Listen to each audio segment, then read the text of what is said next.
Hey, we're back with another episode of the Dixie Dems. It's the podcast from Lean to the Left that takes an irreverent look at politics in the South as well as nationwide. So stay with us. Welcome to Lean to the Left, home of no-holds-barred commentary, plus interviews with fascinating people, some of them top experts, others simply with interesting stories to tell. You'll never know who'll show up at Lean to the Left. Now here's your host, Bob Gaddy.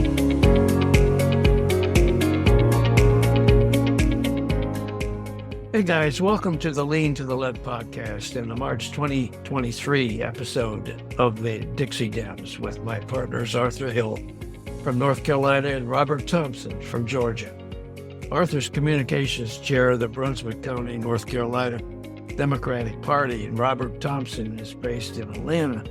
He founded Peach News Now and his opinion podcast, Goddamn Liberals, which is worth a listen. Me, I'm based in South Carolina, home of GOP Trump acolytes, Senators Lindsey, Graham, and Tim Scott, one of whom got wiped out in his bid for the 2016 GOP Presidential nomination, and the other for whom a similar fate awaits in 2024. That's my prediction. Today we'll take a look at what's happening politically in our three states as well as across the country. So welcome, guys. Thanks, Bob.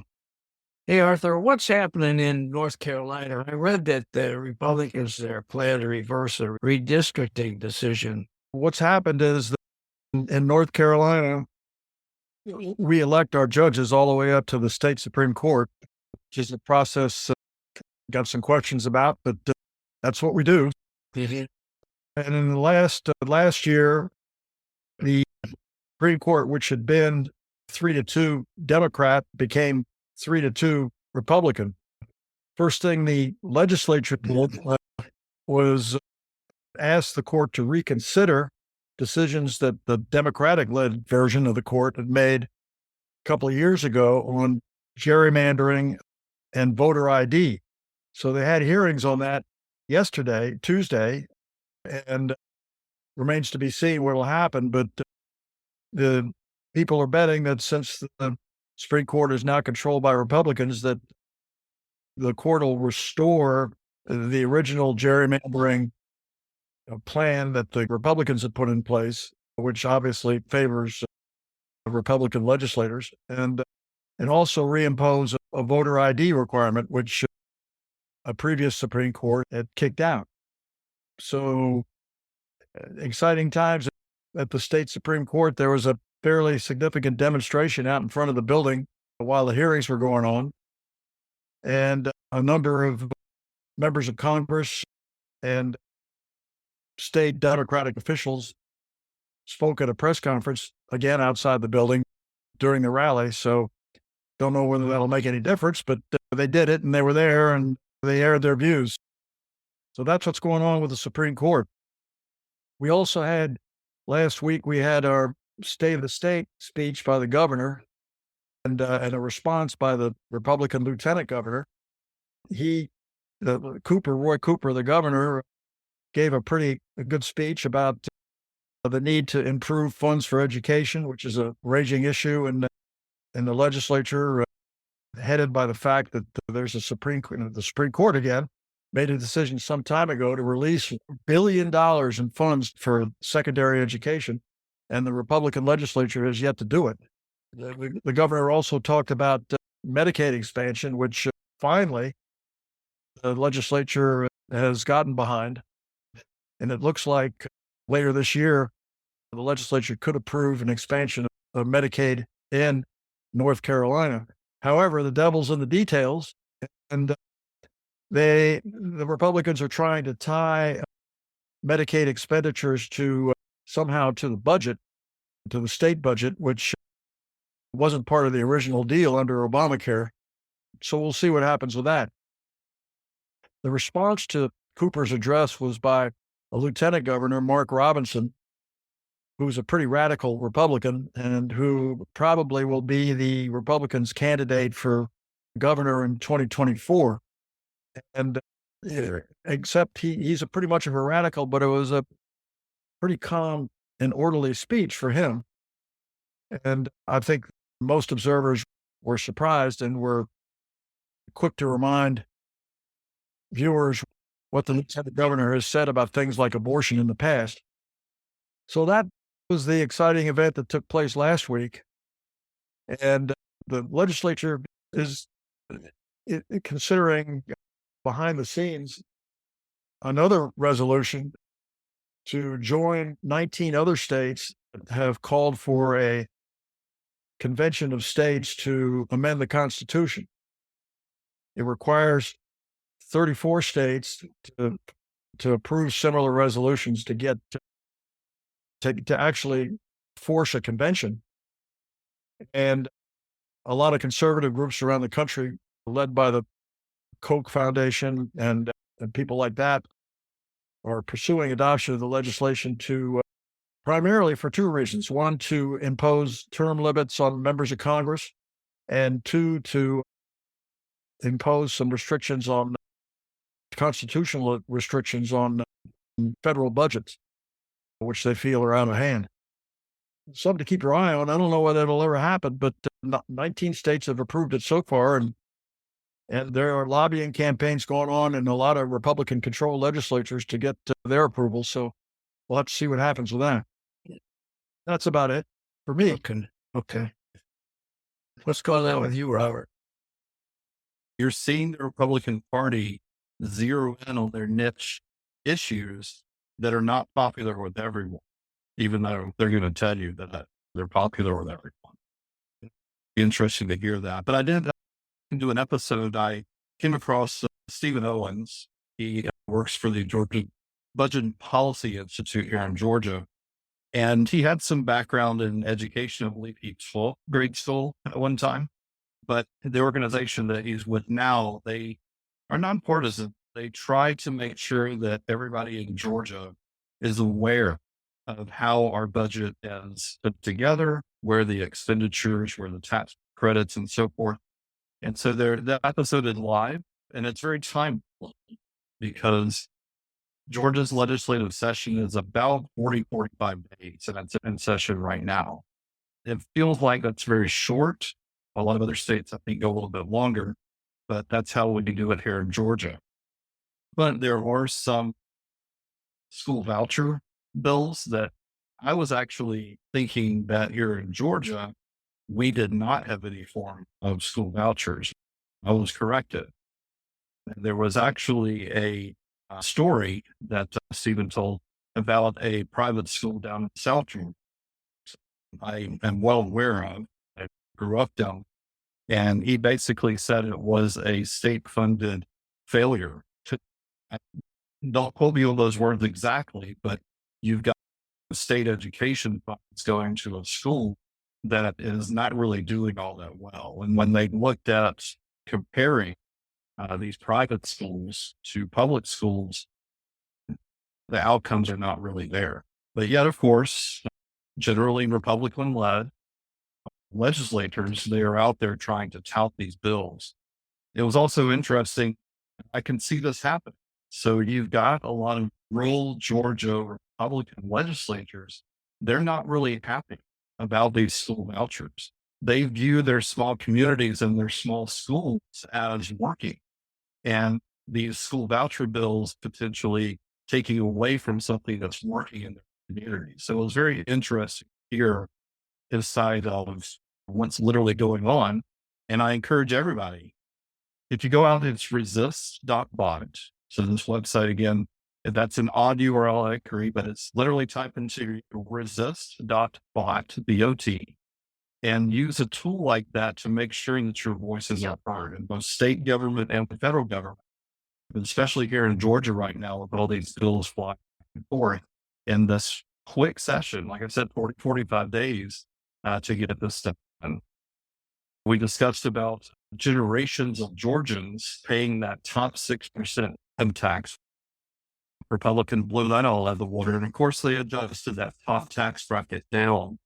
I think it's 5 3/4 or even less now. And they're also, as I keep saying here in Georgia, through these generations of time, this will probably be the second Georgia tax rebate. that Republicans and Kemp are pushing out. I still equate that to basically paying for votes. If you are in office and you're rebating taxes to taxpayers, that's basically paying for votes. And it's never been done here in Georgia. The whole time I've lived here my whole life. And now we're looking at a second rebate to pay off and get those votes. So that's bills that are either way.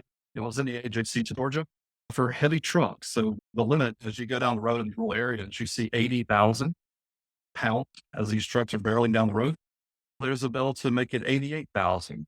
And you've got folks in local communities that are not sorry about this.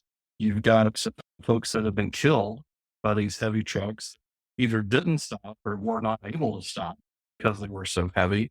And so again, that's House Bill 189. We'll see what happens there. Further out west, just two more things here. I want to give kudos to my of the week. This is Senator Michaela Cavanaugh in Nebraska. She is into 3 weeks of filibuster over some trend bills that are being introduced in small Nebraska. Much about Nebraska, there are more cows and chickens in Nebraska than people. He had brought the legislature to a grinding halt and is talking about things like Girl Scout cookies and barbecue recipes in order to stop these bills. And honestly, I need to send her a box or two of Girl Scout cookies because the Lord's work in the rural state of Nebraska out there. And then lastly, do we want to send our condolences to Moscow, who fell and bumped his head? Yeah, I think we should do that. Oh, yeah. You want to send a couple of boxes of those raspberry cookies that whatever company is that makes Girl Scout cookies ran out of. Yeah, I heard they were selling for, I don't know, $1,000 a box. Yeah, they were selling on eBay, and the company was all ticked off and got out of shape because somebody else was selling their cookies. I know. I was at Walmart the other day, and people were selling Girl Scout cookies outside of Walmart. And I just glanced over at the table. I didn't see any of those raspberry things. I was going to try to get a box. They had them, but I didn't see any. That's pretty amazing. All right. So are you done there, Robert? You shot your wad, have you? That was plenty. Again, I do want to repeat that. Senator Michaela Cavanaugh out in Nebraska, she is doing the Lord's work. I appreciate it. It sounds like she is. There's a bunch of crazy stuff going on in other states, some Southern, not all Southern, but certainly the Republicans in the South are not wasting any time in putting together these crazy bills that attack LGBTQ people and everything else. Remember, they also copied and pasted them. Yeah, that's true. Folks are not that smart to stay up at night and write them. Yeah, you're right there. Yeah, those organizations writing those bills nationally. Yeah, we talked about that last time. Yeah, we did. Yeah. That's probably what's going on. Anyway, here in South Carolina, we just had that Alex Murdaugh trial. That's the lawyer in the state who had been charged with killing his wife and son. He was convicted since our last episode. He was convicted, and he's been sentenced to 2 consecutive life terms. And that's pretty amazing. It's not really a political development, although that family has been active in local politics here for a long time. His father and grandfather were prosecutors. Unfortunately for that family, which was respected to the point where they called that area of the state Murdoch country. Unfortunately for that family, the reputation has been shot after generations of effort by Murdoch father and grandfather. I was going to ask you, I might have a friend that's a Reba McEntire. And do you know, I believe it's The Night's the Light went out in Georgia? And there's a lyric in that song, "Don't trust your soul to no backwoods Southern lawyer." And she sang that at her concert and got a standing ovation. Yeah. Well, Murdoch's lawyers say they're going to appeal. I don't think they've got much of a chance. The legal beagles here think that they don't really have much grounds, but we'll see. That judge was really good, the one that handled that case. Anyway, we've got more than 20 Republicans in the state house that have introduced legislation that would impose the death penalty on women who undergo abortions. Now, to me, that's just a freaking incredible thing. Most attorneys that I've spoken with don't think that bill, if it's passed, would pass constitutional muster, but you never know. What in the state is crazy. Anyway, so much for right to life. That's what I got to say about that. They want to impose a death penalty on women that have abortions for whatever reason. I'll just repeat what my friend said. This is another nail on my boat. And then this is another friend said, it's the Handmaid's Tale. If you watched that show or read the book, Yeah. thing all over you. Yeah. As Robert indicated, South Carolina and Georgia, they're not the only states that, where the Republicans are up to no good. We've seen this go on, especially in Florida with DeSantis. They've got bills there to ban gender studies, limit trans pronouns, and establish a universal school choice voucher program. They want to ban abortion at 6 weeks.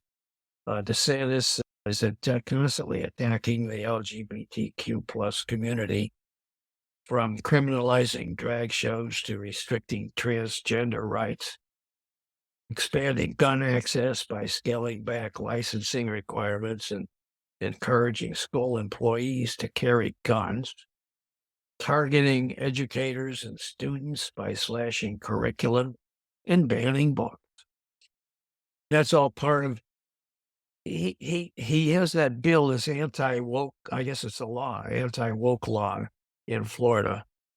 Do you guys know what? I had somebody write a blog for my Lean to the Left blog site about woke, what the origin of woke and what it means. I still don't understand. I mean, What the hell is it? What is woke? if Moscow Mitch had been woke, he probably would not have fell and bumped his head. That could be. At any rate, from what I understand, the definition of woke is someone who wants to be fair and just and does not discriminate and is not racist and so on. If that's the definition of woke, then sign me up. But incredible. If there was a lady on some sort of news interview and they asked her, they said, what is woke? And she couldn't answer it. I know. There's a story then there's a story in the Washington Post the other day about that, saying that the Republicans can't even define what woke is, even though they all spout it. So it's just ridiculous. It was the same with socialism. Yeah. Heaven forbid we cut Social Security and Medicare. That's social. But Florida doesn't have a, what's the word I'm looking for? They don't own the ability to propose hateful legislation. Stay tuned to hear what's going on in some of these other states with respect to these crazy proposals by the Republicans.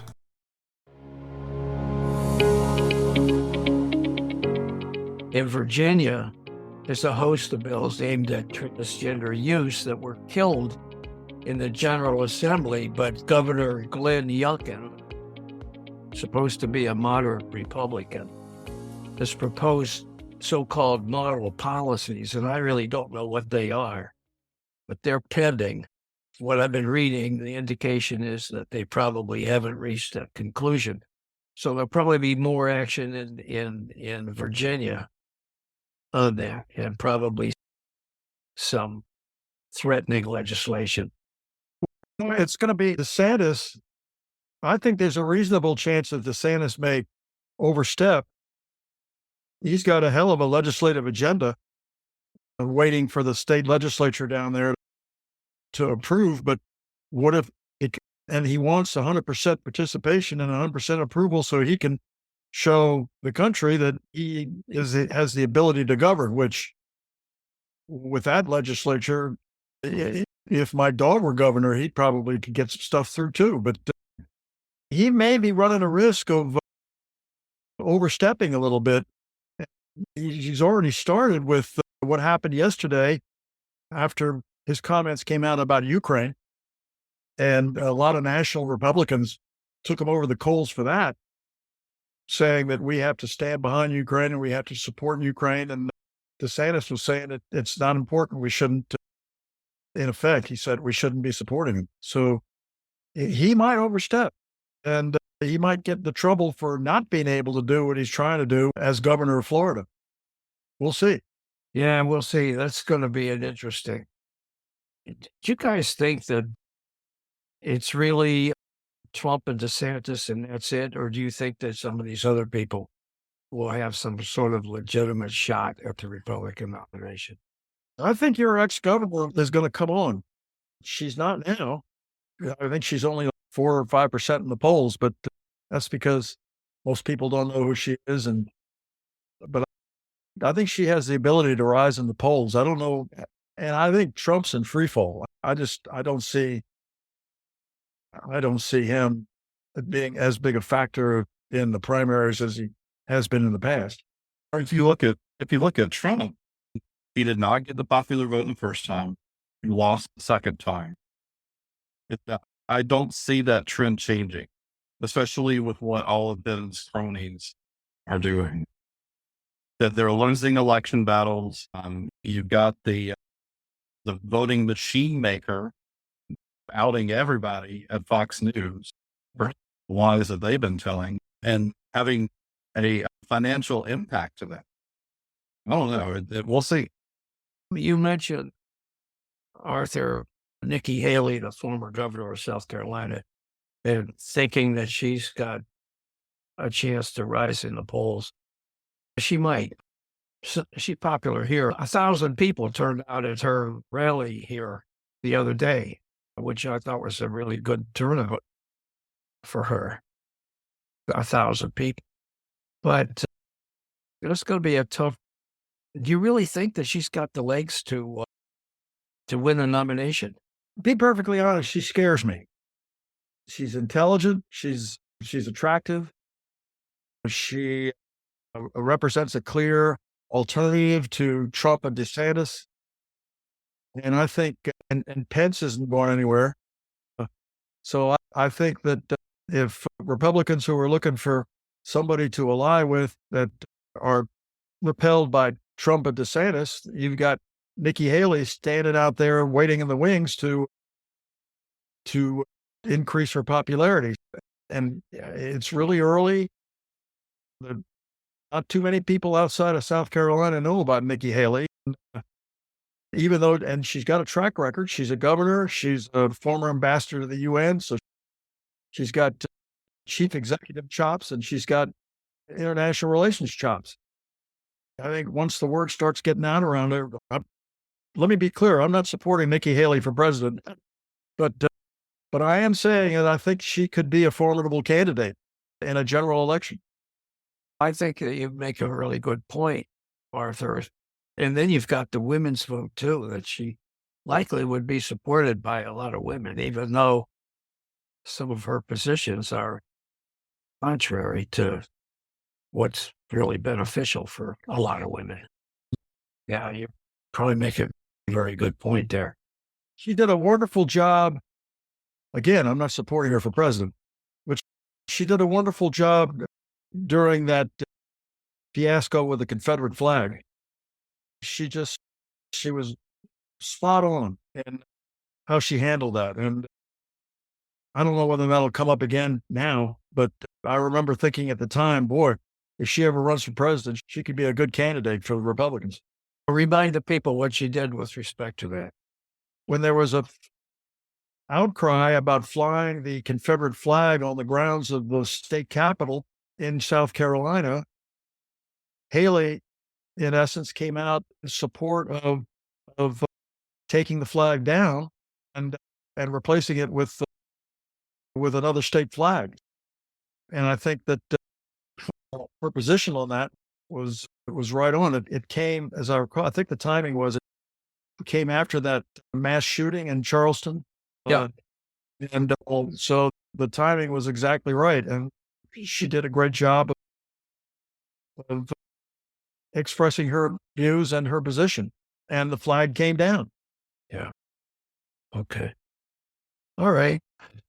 I was reading the other day that in Oklahoma, this is changing the subject a bit, but in Oklahoma, there's this Republican congressman by the name of Jim Olson who says that the Bible endorses corporal punishment of disabled kids. Can you freaking believe that? I believe it. You know, that this, and then why don't you go ahead further and kill them off? Nazi government. Yeah, exactly. Exactly right. Yeah. Yeah. And it goes back to these Republicans that they want to protect these unborn children, but once they come out, they could care less. Yeah. Now, apparently, his comment about that came as part of a debate about a bill that would bar schools from spanking children with disabilities. I didn't know that was even allowed anymore. So you need a bill to specifically to ban that in Oklahoma. Is that crazy? Just check his battery because it sounds like he's going way off script. It sounds like it. All right, back to Trump. Do you guys think that there's any chance of a moderate Republican? Would you say that Nikki Haley is a moderate Republican, Arthur? I think she's not. She's a right-wing nutcase. Yeah, she's not. I don't know that she's a nutcase. I wouldn't go so far as say she's. Yeah, you're right there. I shouldn't call her a nutcase. Definitely right wing. Very much of a conservative. That's why her stand on the flag was so eye-opening. I thought, but no, she's not a moderate. And moderates didn't do well this week. You heard that there's a story out on the Washington Post today about the Larry Hogan, the former governor of Maryland, Republican of Maryland, who is a moderate, Right. And his chief of staff apparently is going to jail for fraud and embezzlement. Fortunately for Hogan, he's already announced that he's not running for president. He put out a letter last week saying he wasn't running for president. But this isn't a good climate for moderates in the Republican Party. Was there, by the way, on that story, was there any indication that his chief of staff's legal problems might brush off onto Hogan? No, not yet. Yeah. And Hogan's denied he knew anything about what this guy was doing, but no trace of that yet. The only thing I can say about talking about the House, the U.S. House, is there's a core of moderate Republicans, 15 to 20 people in the House that could, under the right circumstances, ally with Democrats to pass some legislation in the House over the opposition of the rest of the Republican Party. So there is a theory that maybe moderate Republicans in the House could have the power to control what goes on, what comes in out of the House, but I haven't seen any evidence of that happening yet. We'll have to watch it and see. Yeah. So on the Senate side, I would look at Lisa Murkowski. Yeah, Probably being close to moderate Republican as they can get. And she actually got a win for her state. They're going to start drilling up there in Alaska, if you read that story. But apparently there was some discussion in that story that particular project was mentioned every time her staffers met with somebody at the White House. Yeah, bipartisan and the moderates there. So, Hey, what did you think of Josh Hawley accusing the Biden administration of being anti-Catholic? Did you see that? Sullivan, that's, boy, talk about black. That was just an astounding statement given Biden's religious activity. And I just believe he said that. I can't believe anybody would believe that, but they probably do.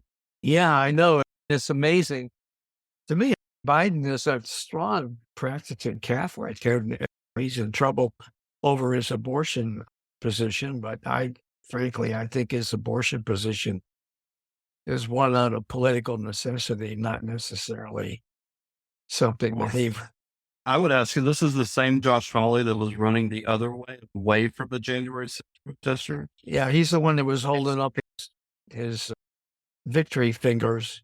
He did that. And then a half hour later, there's another picture of him running away, running through the corridors of the Capitol. There's video of that. I know it. Right after George Romney went running by the same place. Oh, what a wonderful group of people we are represented by. It's just amazing.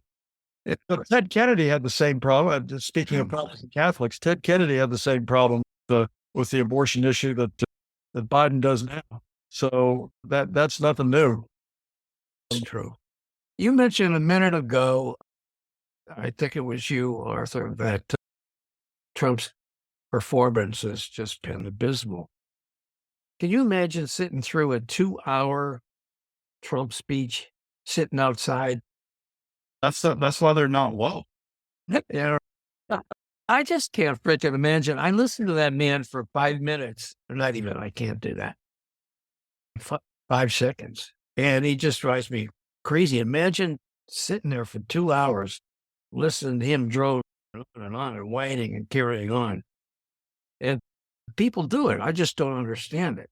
Like I said, that's the best the Republicans can come up with. You're going to lose. Yeah, for sure. You see the CPAC conference, 62% of Republicans at that conservative political action committee conference, 62% of Republicans voted for Trump in a straw poll, and only 20% supported DeSantis. And I don't know. I don't think Haley got much more than 4 or 5% if she got that. That's pretty much what she's getting now everywhere. Yeah, right.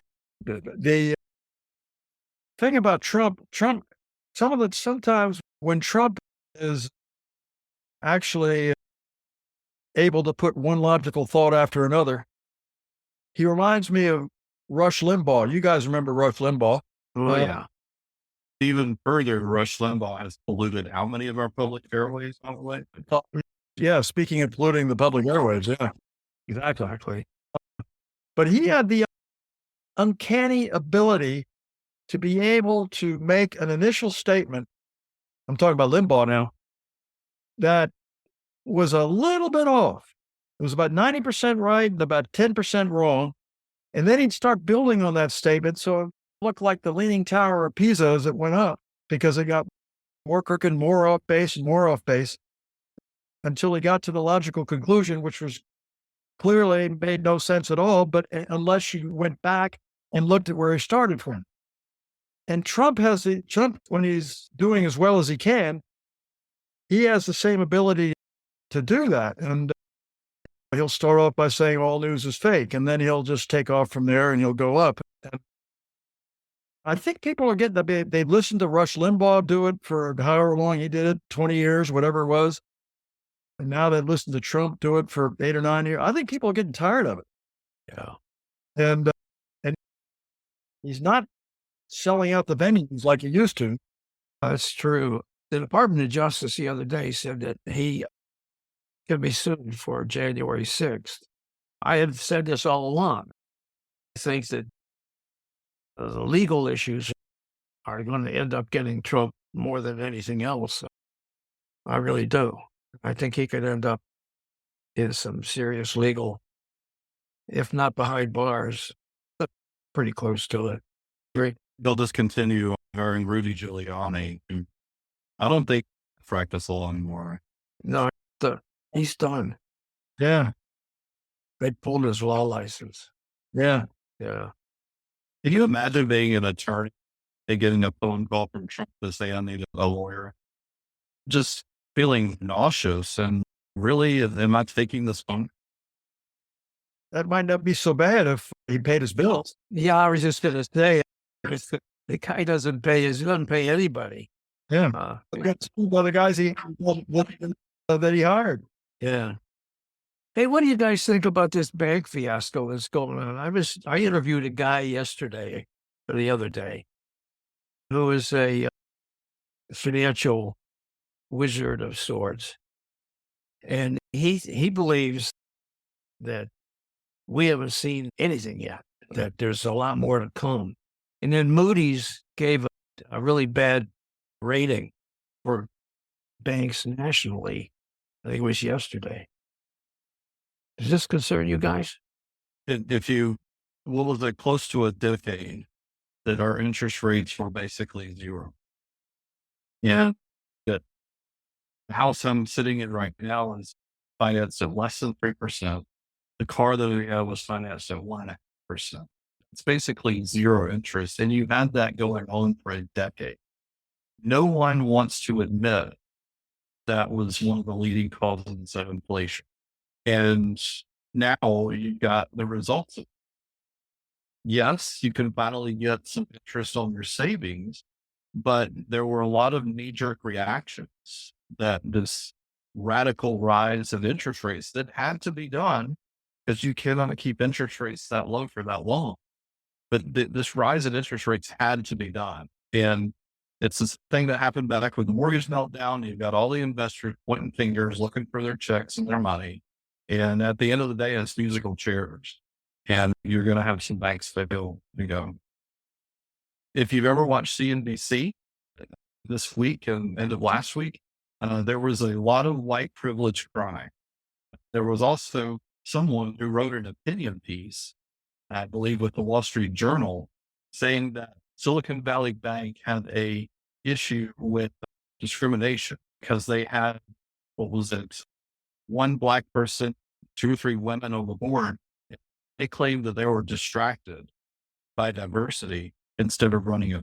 Can you literally believe that someone is trying to point fingers at diversity or a bunch of old white failing to run it? That's a lot of white privilege on display and a lot of rich white privilege. The political fallout from this will be interesting. I think and maybe it already is, all out of proportion to what's going on with the financial fallout. It seems to be fueling the fires. And it may be that some of the political fallout and the finger pointing that Robert's talking about could have an impact on banks and people pulling their deposits out of banks that wouldn't have otherwise have taken place. If you watch CNN and I'm sure the other news networks, this basically is all they're talking about this last 2-3 days.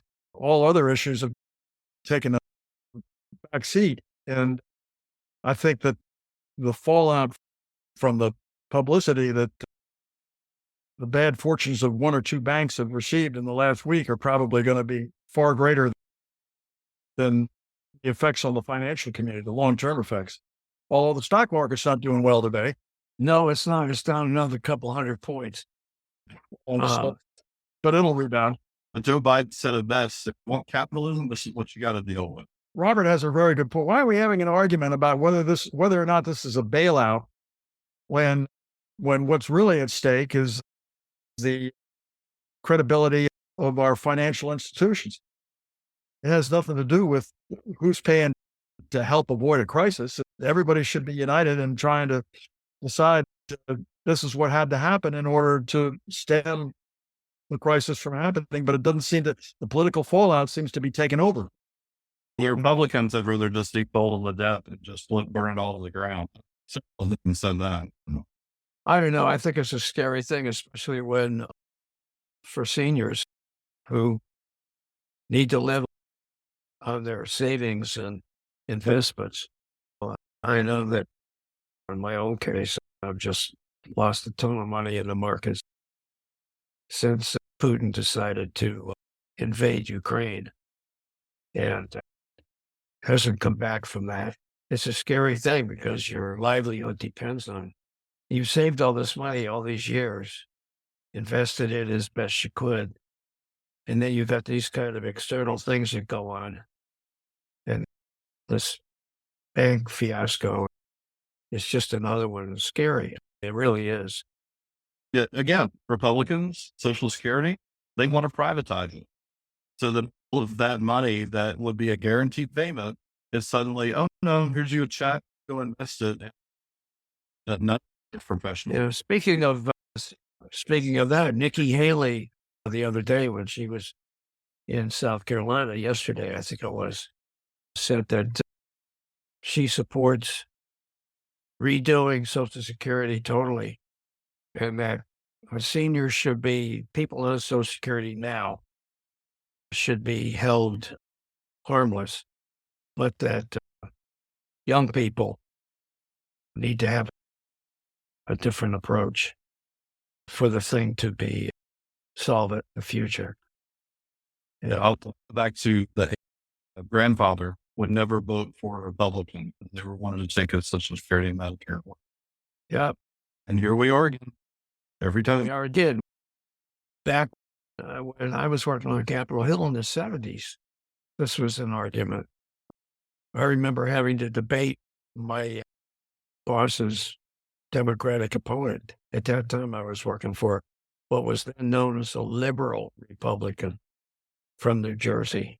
And I had to debate his Democratic opponent about whether or not there should be an increase in Social Security, and the Republicans opposed it, said that it would contribute to inflation and to the federal deficit. So therefore, they opposed any increase in Social Security. That was back in the early 70s. They were still fighting the same fight.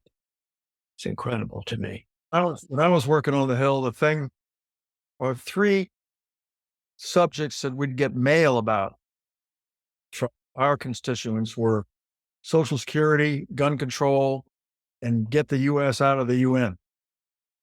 Oh, really? Yeah, those were the three biggies.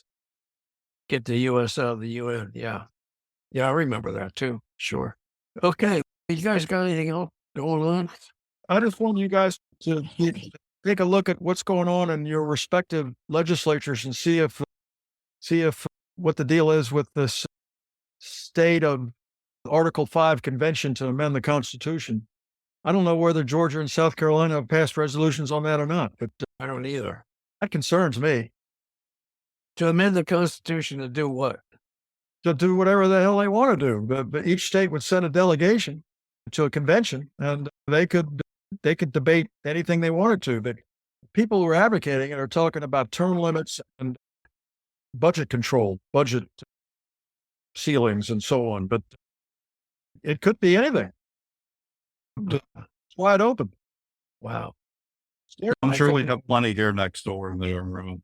Hell, we had a whole list of fake electors ready to go and put Trump back in office, including our lieutenant governor. Well, okay, guys. I hope that next time we have something more positive to talk about. Well, this stuff has been a big downer today, I think.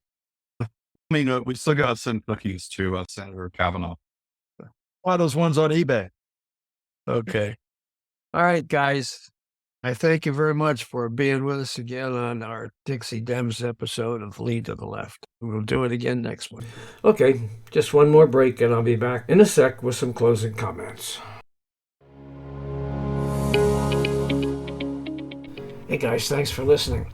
Hope you enjoyed this podcast and that you'll come back on a regular basis and check out our interviews with guests on topics that I hope you find interesting, entertaining, and enlightening.